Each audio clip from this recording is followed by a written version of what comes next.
52 aphorism in 6th edition. There are but two principal method of cure, the one based only on accurate observation of nature, on careful experimentation and pure experiences, the homeopathic, before we never designedly used, and a second which does not do this, the heteropathic और allopathic.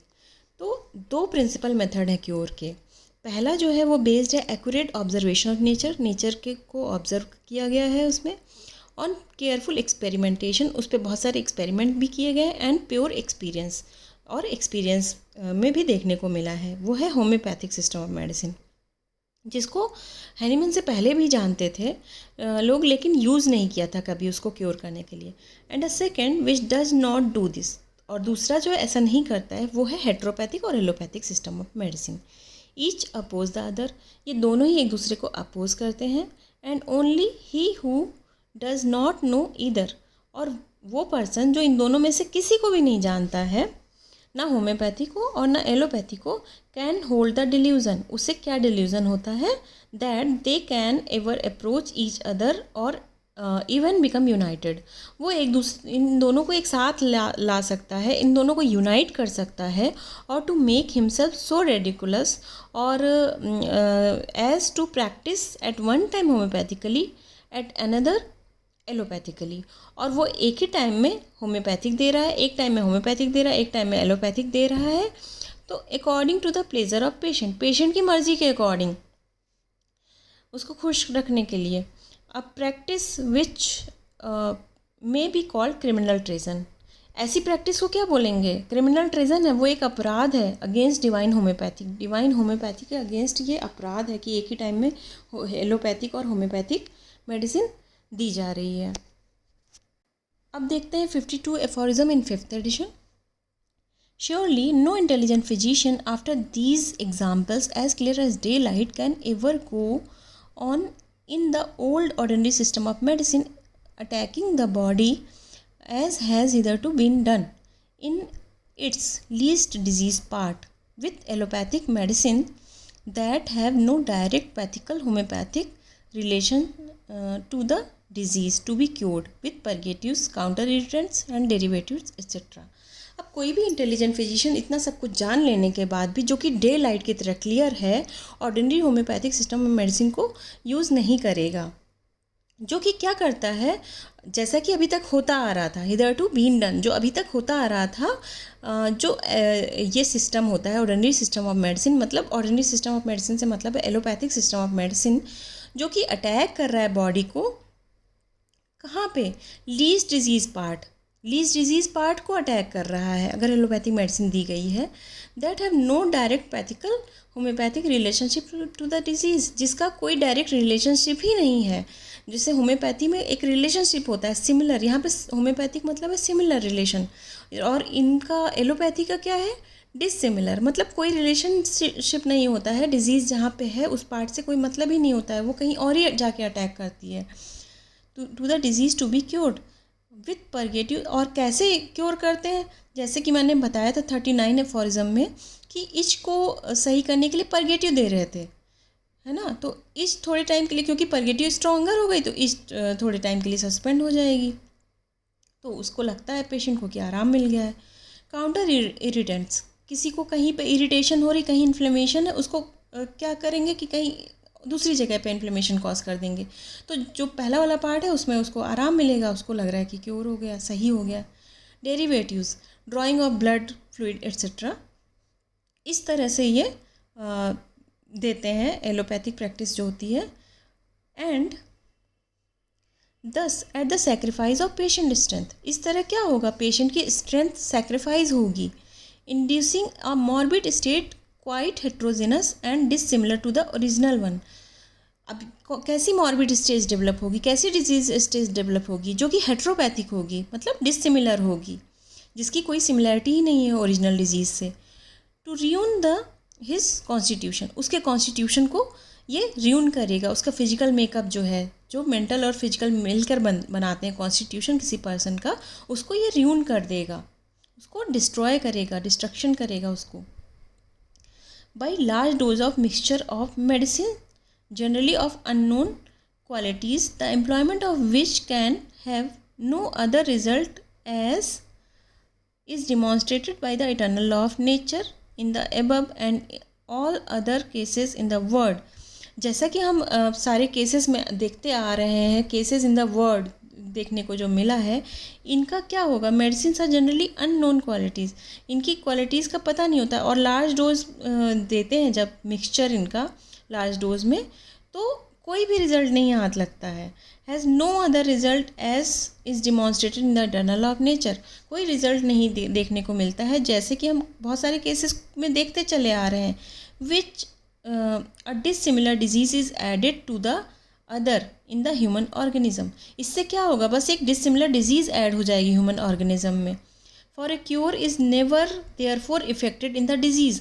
अब ऐसे case में cure तो कभी भी नहीं हो पाएगी, but an aggravation in the invariable consequences. इस ऐसे केसेस में सिर्फ एग्रेवेशन होगा.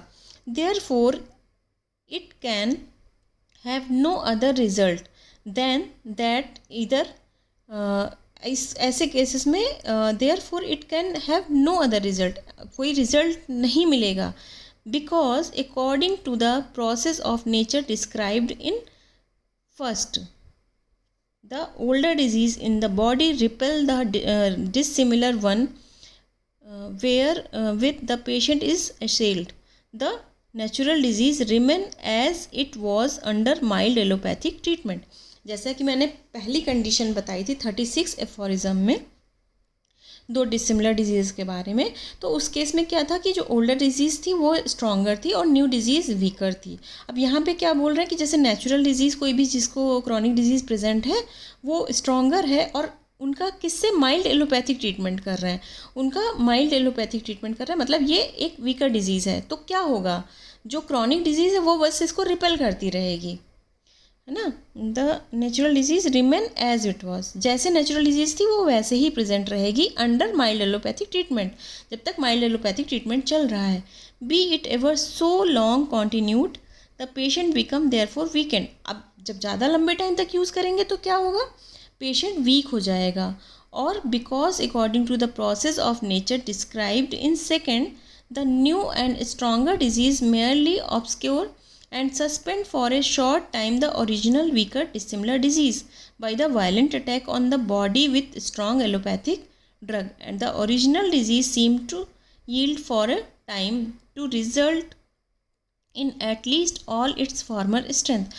अब यहाँ पे कह रहे हैं अगर लंबे समय तक यूज़ करते रहेंगे allopathic medicine, long continued the patient being therefore weekend, लंबे समय तक यूज़ करें तो पेशेंट वीक हो जाएगा. अब यहाँ पे सेकेंड स्टेज डेवलप होगी. Because according to the process of nature described in the second, new disease जो क्या होती है सेकेंड कंडीशन में 38 एफोरिज्म में बताया था मैंने, न्यू डिजीज़ क्या होती है, वो स्ट्रॉन्गर होती है. तो वो वीकर जो डिजीज़ है, जो क्रॉनिक डिजीज़ पहले से प्रेजेंट है, वो क्या हो जाएगी, सस्पेंड हो जाएगी फॉर शॉर्ट टाइम के लिए वो सस्पेंड हो जाएगी. और ऐसे केसेस में क्या होता है, वायलेंट अटैक होता है, मतलब स्ट्रॉन्ग एलोपैथिक मेडिसिन से करते हैं तभी सेकेंड कंडीशन बनती है. The original disease seem to yield for a time, original disease जो होगी फिर से रिटर्न होगी इस सेकेंड कंडीशन में, जब पहली वाली डिजीज़ को हटा देंगे. मतलब जब एलोपैथिक मेडिसिन जब देते रहेंगे तो वो सस्पेंड रहेगी, जब देना बंद कर देंगे तो फिर से रिटर्न हो जाएगी. लिखा है in at least all its former strength, जितनी उसमें स्ट्रेंथ थी उतनी स्ट्रेंथ में तो वो आएगी ही आएगी, उससे ज़्यादा भी आ सकती है और जनरली ज़्यादा ही स्ट्रेंथ में फिर से रिटर्न होती है. मतलब पुरानी वाली डिजीज़ भी और वर्स कंडीशन में हो जाएगी. और because according to the process of nature described in third, two dissimilar diseases when both are of a chronic character and of equal strength take up a position besides one another in the organism and complicate each other. अब यहाँ पे बात हो रही है third condition की, ठीक है. जब because according to the process of nature described in third, two dissimilar disease when both are of a chronic character, दोनों ही क्रॉनिक करेक्टर की हो और इक्वल स्ट्रेंथ की. हमने जैसे पढ़ा था 40th एफोरिज्म में कि दो डिजीज़ अगर क्रॉनिक करेक्टर की हैं और इक्वल स्ट्रेंथ, इक्वल स्ट्रेंथ की हैं तो टेक अप ए पोजीशन बिसाइड वन अनदर, ये क्या करेंगी, अपनी अपनी जगह ले लेंगी और ये एक साथ एक ही ऑर्गेनिज्म में प्रेजेंट होंगी, अपने अपने अप्रोप्रिएट प्लेस ले लेंगी in the organism and complicate each other, ये कॉम्प्लिकेट करेंगी एक दूसरे को। ये मैंने 40th एफोरिज्म में जो बताया था कि कॉम्प्लेक्स डिजीज़ बना लेती हैं। कॉम्प्लेक्स डिजीज़ के लिए इक्वल स्ट्रेंथ होना इंपॉर्टेंट है। 2 क्रॉनिक डिजीज़ होती हैं जो कि इक्वल स्ट्रेंथ की होंगी और डिसिमिलर होंगी।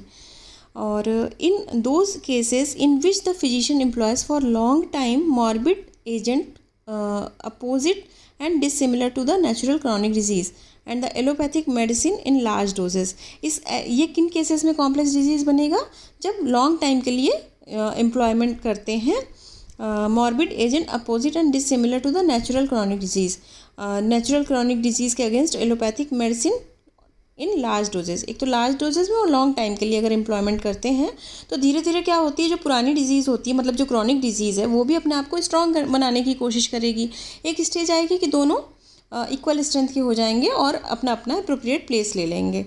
सच allopathic treatment without ever being able to remove and to be cure the original chronic disease, ऐसा एलोपैथिक जो ट्रीटमेंट होता है वो कभी भी ओरिजिनल क्रॉनिक डिजीज़ को ना तो रिमूव कर सकता है ना ही वो क्योर कर सकता है।